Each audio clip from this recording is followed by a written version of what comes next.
Hi, this is Ian with Siofra's Magic Alcove. Thank you for watching my video. And the first thing I wanted to talk about is some aspects of spirituality versus religion and some other things. The versus religion is not much of a thing. It's simply that I prefer the word spirituality to religion for two reasons. Because religion implies that you only adhere to a certain set of deities or deity, depending. And then the other aspect of religion is most things that are considered religious also put some kind of restrictions on what you do. And those usually have reference to only to that particular religion. Now, religions are also considered to be bound up specifically with beings, deities, god forms. And by using the term spirituality, we include all the practices of mysticism and that do not necessarily have to do directly with God, but practices to get there. So it's much less limiting. So what I do is I call spirituality because I blend whatever aspects I can find that seem true, and I use multiple pantheons and ways of getting there. And that brings up another question. So what am I trying to do? What is getting there? Well,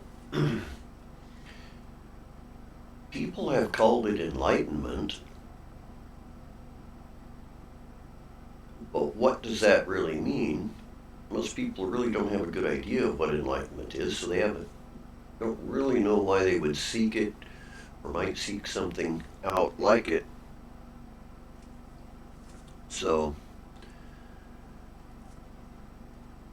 there are multiple types of enlightenment, but basically a person gets started seeking this type of thing for various reasons. Usually they realize their incapacity to deal with life well and start seeking for something more. And this seek to better yourself is a good thing. That's one of the things that I have been doing for all my life, was attempting to better myself through different methods of spirituality. And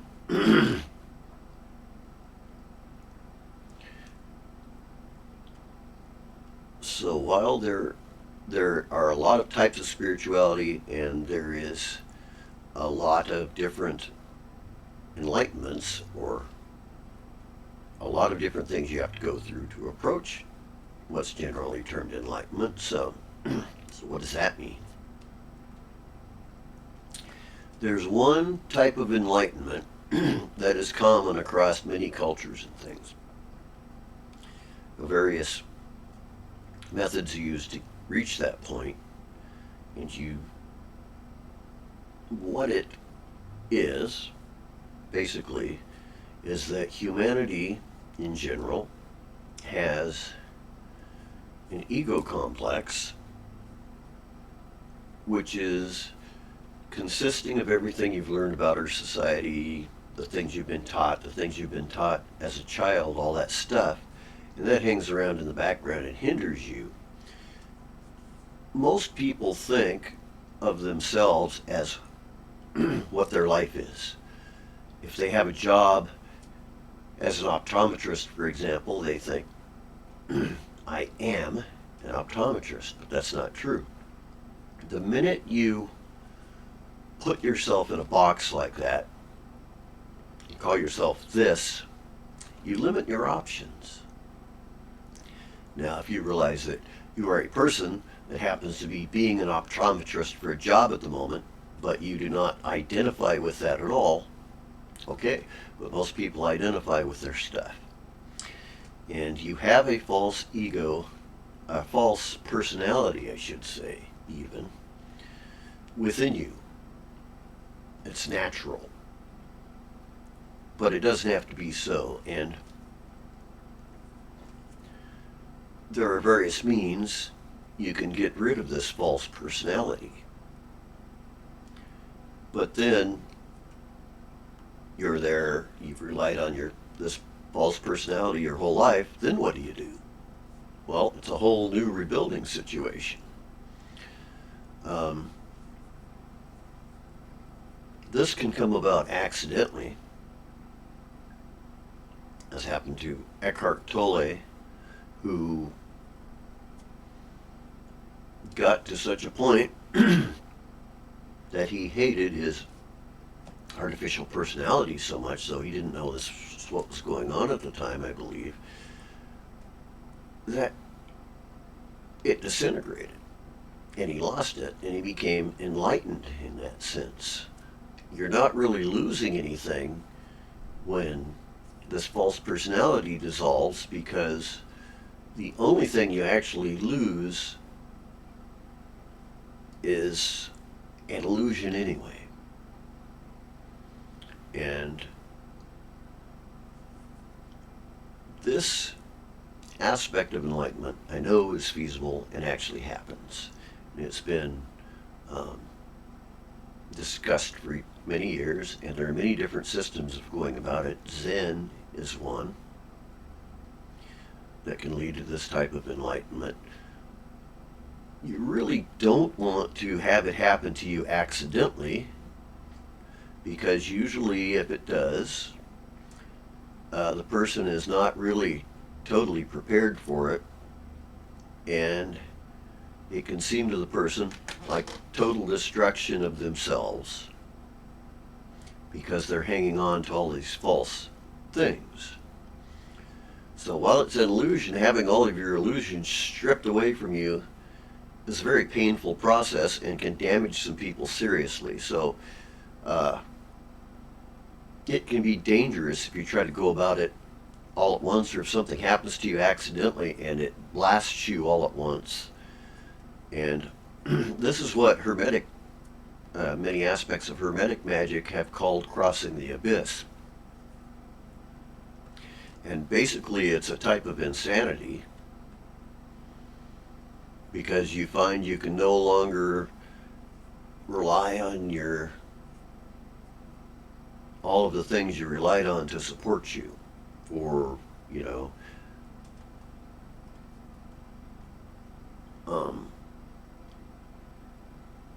I don't really know how to describe it better, except you lose all those false aspects, all those things you thought you were that you aren't. And of course that leaves you in a big mess. Now what do I do? Where you generally have to rebuild everything, rebuild your life.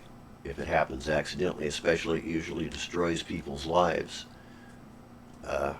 If you're ready for it and it happens naturally, then you're at that place and you just step there. And not a big deal if you've already gotten rid of a lot of your baggage. And people have a lot of baggage to get rid of. Now, I've investigated enough and read enough accounts and reports. I know this type of enlightenment happens. I know you can come up to it. And I know that people are generally completely changed afterwards. So, this type of enlightenment is real. It really does happen. There are ways to go about it, and I would recommend more of the yogic ways than Western Hermetics, frankly, because for one thing, Western Hermetics can actually be more confusing on the subject. And I don't feel like they had the knowledge that the Hindus did with the yoga to reach this type of enlightenment. And if you read some stuff written about crossing the abyss, that was around the Golden Dawn time period. Aleister Crowley, Violet Firth, who was known as Dion Fortune, which name came from her motto, by the way, for the Golden Dawn, which was Dio non Fortuna. And then she compressed it together to Dion Fortune. So there was actually some reason behind her picking that name. So that's where we're at with this. Different types of enlightenment happen, and all cultures have that particular type of enlightenment because they have people in general who, nowadays, really speaking, who are attached to all these things. Now, this is another aspect people talk about is unattachment. And what does that mean? Well, it's like this. If I'm attached to something, let's say a car, attached to my car, and I identify with it. I got a cool car. I've got a Corvette or something. Make it, since it's imaginary, let's make it a 1965 Corvette. Yeah, that's pretty good. 65, 64, thereabouts. So I have this really nice car, and I've been driving in it for years, and now I accept it as part of me, which means I identify with that car. So if something happens to that car, it's going to be as if I sustained an injury in some part of my psyche. Say somebody just comes around at night, vandalizes your beautiful 65 car, your beautiful 65 Corvette, fire engine red, all shined up glossy. You put a lot of yourself and a lot of your efforts into this to making this a sort of a status symbol for you. And then you wake up in the morning and it's just trashed. Somebody come along at night and trashed it. Well, being unattached would mean that you simply see that car as a thing that you own, that you can use and make use of and keep and enjoy, but you don't put any of your own ego in it. You keep your ego away from it, and then if something happens to it, it's like, oh well, darn, I've got to get a new car, but it's not like, oh no, they destroyed my 1965 Corvette. So much of my ego involved in that. So becoming unattached is a good thing, and it's part of the way you approach this process, but you have to be careful there, because becoming unattached to things doesn't mean you have to get rid of everything. There are some belief systems that try to help you become unattached by making you get rid of all of your belongings. And you don't really need to. If you understand what's going on, you just need to not have that kind of attachment to them so that they're not bound up with you, so that if you lose a belonging or something, you're not losing part of you. And that's part of the enlightenment situation. Things get easier for reasons like that. Why do most people pursue enlightenment? Because they want to improve the way they interact with life. Or they don't care the way life interacts with them. Either way, you've got something you can work with. And